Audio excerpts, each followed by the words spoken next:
Sports academy প্রতি বছর এই মাঠে নকআউট দিবসীয় নকআউট ফুটবল টুর্নামেন্টের আয়োজন করেন। এটা 7 দিন ব্যাপী চলবে। আজকে 2রা জানুয়ারি, 8 তারিখে ফাইনাল খেলা, চূড়ান্ত খেলা।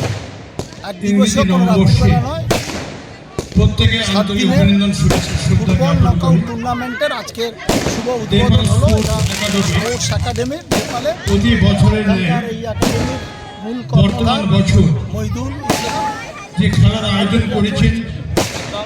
সাদ্দাম আজকে বহু দর্শক এখানে এসেছেন, সুরজ আছে।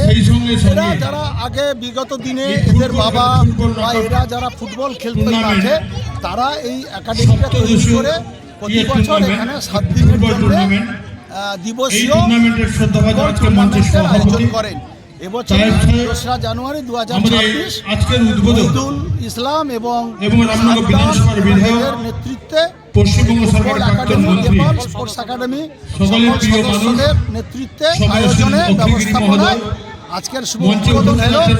আমরা সমিতির সভাপতি এবং আমাদের রামনগর 1 নম্বর 2 নম্বর পঞ্চায়েত সমিতির চেয়ারম্যান, এখানকার প্রধান সহ বহু দর্শক মাঠে আছে। এখন সবাই আছেন থেকে আজকে উদ্বোধন হলো। 8 তারিখে চূড়ান্ত খেলা হবে।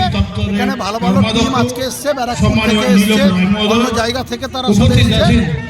বাংলার বিভিন্ন প্রান্ত থেকে এখানে ফুটবল টিমে এখানে সভাপতি হয়, এরা সম্পাদক বহু দর্শক হয় এবং অন্যান্য কর্মকর্তা আস্তে আস্তে লোক আসবে। সম্মানের সঞ্চালক এদের এই রয়েছেন এখানে ফুটবল প্রত্যেক বছরের মতো আমরা কোনো না কোনো চমক রাখি। এবারে আমরা যেটা এর আগে বলেছিলাম, উদ্বোধনে আমরা 3জন হ্যান্ডিক্যাপ যারা চলাফেরা করতে পারে না তাদেরকে হুইল চেয়ার দেবো বলে গাড়ি, সেটা আমরা ফাইনালের দিন দেবো 3জনকে। এবং প্রত্যেকটা টিম আগের থেকে উন্নত মানের টিমগুলো আসবে দেপাল ময়দানে। রাজমানিতে চমক আছে রয়েছে। উদ্বোধনে আজকে কারা কারা ছিলেন? আমাদের রামনগর বিধানসভার জনপ্রিয় বিধায়ক ছিলেন, আমাদের প্রাক্তন মন্ত্রী অখিলবাবু ছিলেন, উপস্থিত ছিলেন আমাদের রামনগর 1 পঞ্চায়েত সমিতির সভাপতি নিতাই চরণ স্যার, উপস্থিত ছিলেন আমাদের রামনগর 2 পঞ্চায়েত সমিতির সভাপতি অনুপগিরি, দেপাল গ্রাম পঞ্চায়েতের প্রধান কীর্তশ্রী মাইতি, এছাড়াও আমাদের শিক্ষা কর্মাধ্যক্ষ নীলম রায় এবং অন্যান্য নেতৃত্বরা উপস্থিত ছিলেন। উদ্বোধনী ম্যাচ কারা কারা? আজকে জেবিসি কন্টাই এবং ওই ব্যারাকপুর স্পোর্টস ক্লাব। কতদিন ধরে খেলা চলবে? 7 দিনের নকআউট টুর্নামেন্ট চলবে। প্রত্যেক দিন দুপুর 2:30 খেলা শুরু হবে। দর্শকদের জন্য একটা আকর্ষণ রয়েছে, আপনারা ঘোষণা করলেন। হ্যাঁ, দর্শকদের জন্য আমরা আগের বছরও করেছিলাম, এবছরও আমরা প্রত্যেক কোয়ার্টার ফাইনালে এবং সেমিফাইনালে 3জন দর্শককে আমরা লাকি কুপন করেছি।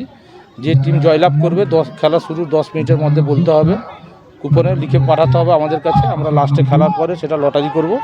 লটারির মাধ্যমে 3জনকে আমরা পুরস্কৃত করব। আমি শেখ মহিদুল, সংসার সম্পাদক।